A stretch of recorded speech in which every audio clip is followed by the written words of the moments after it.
ओम नमः शिवाय। हम लोग सुन रहे हैं श्री शिव महापुराण रुद्र संहिता पार्वती खंड अध्याय 39। आज सुनेंगे अध्याय 39 का तृतीय दिन का श्लोक पठन और अर्थ पठन।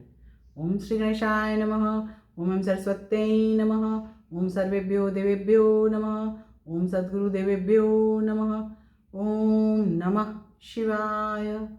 यहाँ पे कल हमने सुना था कि शिवजी जो बोल रहे थे कि जो इस विवाहोत्सव में सम्मिलित नहीं होंगे उन्हें मैं अपना नहीं मानूंगा, चाहे वे देवता ही क्यों न हो। जो अपने होते हैं वो अपने तरीके से रहते हैं, और जो निमंत्रण दिया जाता है अगर आप उसमें नहीं जाते हो तो वो आप उनके लिए अपने नहीं हुए, पराए हुए। ठीक है, चलिए इससे आगे ब्रह्मा जी क्या बोलते हैं वो सुन लेते हैं। ब्रह्मोवाच इति शाज्ञां ततो धृत्वा भगवान् शङ्करवल्लभः सर्वान् निमन्त्रयामास तं तं गत्वा द्रुतं मुने। ब्रह्मा जी बोले, हे मुने, ईश्वर की इस आज्ञा को स्वीकार करके शिव प्रिय आपने शीघ्रता से उनके यहाँ जाकर सबको निमंत्रण दे दिया। शंभूपकण्ठमागत्य द्रुतं मुनिवरो भवान् तद्हुत्यात् तत्र सन्तस्थौ तदाज्ञां प्राप्य नारद शिवो अपि तस्थौ सोत्कण्ठस्तदागमनलालस स्वगणैः सोत्सवैः सर्वैः नृत्यसिद्भिः सर्वतो दिशम्।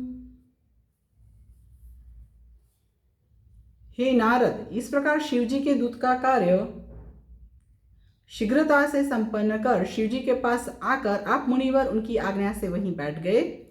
शिवजी भी उन लोगों के आगमन की प्रतीक्षा करने लगे। उनके गण सभी जगह नृत्य गान पूर्वक उत्सव करने लगे।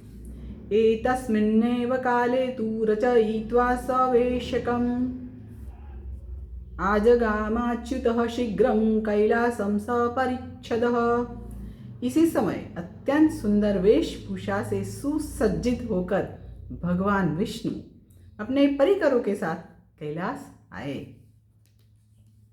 शिवं प्रणम्य सद्भक्त्या सदारः सदलो मुदा तदाज्ञां प्राप्य सन्तस्थौ सुस्थाने प्रीतमानसः तथाहं स्वगणैराशु कैलासमगमं मुदा प्रभुं प्रणम्यातिष्ठं वै सानन्दः स्वगणान्वितः।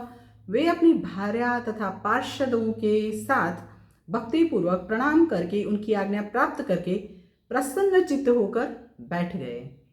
उसके बाद मैं भी अपने गणों के साथ प्रसन्नतापूर्वक कैलाश पर्वत पर गया और प्रभु को प्रणाम करके अपने गणों सहित आनंद होकर बैठ गया। ये बात ब्रह्मा जी बता रहे हैं अपने लिए। इंद्रादयो लोकपाला आययुः सपरिच्छदाः तथैवालंकृताः सर्वे सोत्सवाः सकलत्रकाः। इंद्र आदि लोकपाल भी अपनी पत्नियों तथा सेवकों के सहित नाना प्रकार के अलंकारों से अलंकृत होकर उत्सव मनाते हुए वहां आए। तथैव मुनयो नागाः सिद्धा उपसुरास्तथा आययुश्चापरे अपीह सोत्सवाः सुनिमंत्रिताः।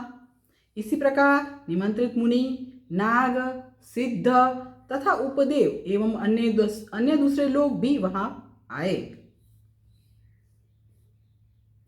महेश्वरस्तदा तत्रागतानां च पृथक् पृथक् सर्वेषामराध्यानां सत्कारं व्यदधान् मुदा। उस समय महेश्वर ने वहां आए उन सभी देवता आदि का प्रसन्नता से पृथक पृथक सत्कार किया।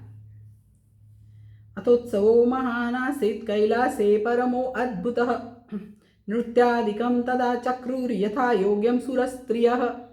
उस समय कैलाश पर देव स्त्रियों ने यथा योग्य नृत्य आदि करना प्रारंभ कर दिया तथा वहां अद्भुत एवं महान उत्सव होने लगा।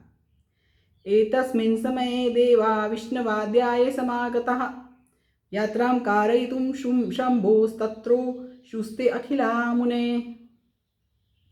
हे मुने, इसी समय जो विष्णु आदि देवगण शिव के वहां आए हुए थे वे सब शिव की वर यात्रा की तैयारी कराने के लिए प्रसन्नता से निवास करने लगे।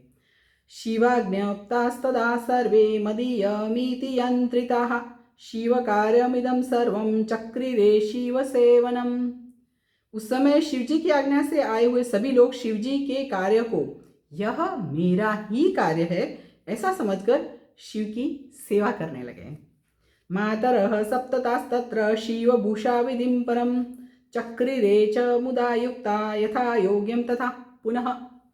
सप्त मातृकाओं ने शिवजी के विवाह का दुल्हन वेश बड़े प्रेम से शिवजी के अनुरूप सजाया। यहाँ पर शिवजी के विवाह की जो तैयारी हो रही है उसकी बात हम लोग कर रहे हैं और इससे आगे का श्लोक सुनते हैं। तस्य स्वाभाविको वेशो भूषा विधिरभूत्तदा तस्येच्छया मुनिश्रेष्ठ परमेश्वरस्य सुप्रभोः। हे मुनिश्रेष्ठ, परमेश्वर प्रभु की इच्छा से ही उनके स्वाभाविक वेश को भूषणों से सजाया गया।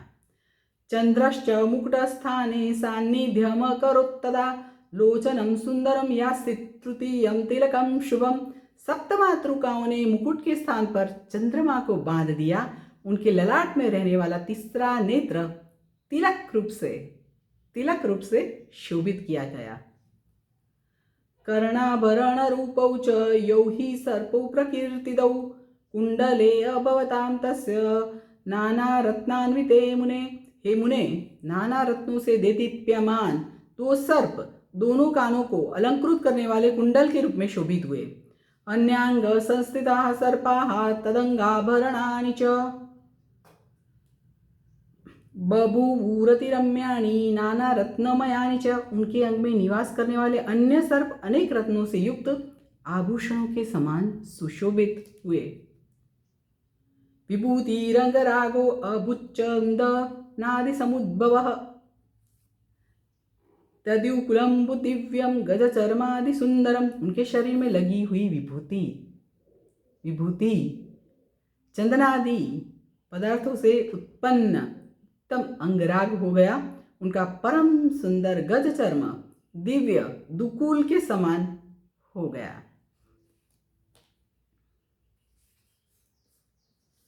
ईदृशं सुंदरम रूपम जातं वर्णाति दुष्करम ईश्वरो अपि स्वयं साक्षात् दैश्वर्यं लब्धवान् स्वतः। ततश्च सर्वे सुरपक्षदानवा नागाः पतंगाप्सरसो महर्षयः समेत्य सर्वे शिवसन्निधिं तदा महोत्सवः प्रोचुरहो मुदान्वितः। उस समय शिवजी का ऐसा सुंदर रूप हो गया जो अवर्णनीय था। वे साक्षात ईश्वर है, अतः उन्होंने सभी ऐश्वर्य धारण कर लिया था। उस समय सभी देवता, दानव, नाग, पन्नग, अप्सराएं तथा महर्षिगण उत्सव से युक्त होकर शिवजी के समीप जाकर प्रसन्न होकर कहने लगे। सभी लोग क्या कह रहे हैं, आइए सुनते हैं। आज या कल? चलिए कल सुनते हैं क्योंकि वीडियो लंबा हो जाएगा। कल सुनेंगे सभी लोग शिवजी को क्या कह रहे हैं।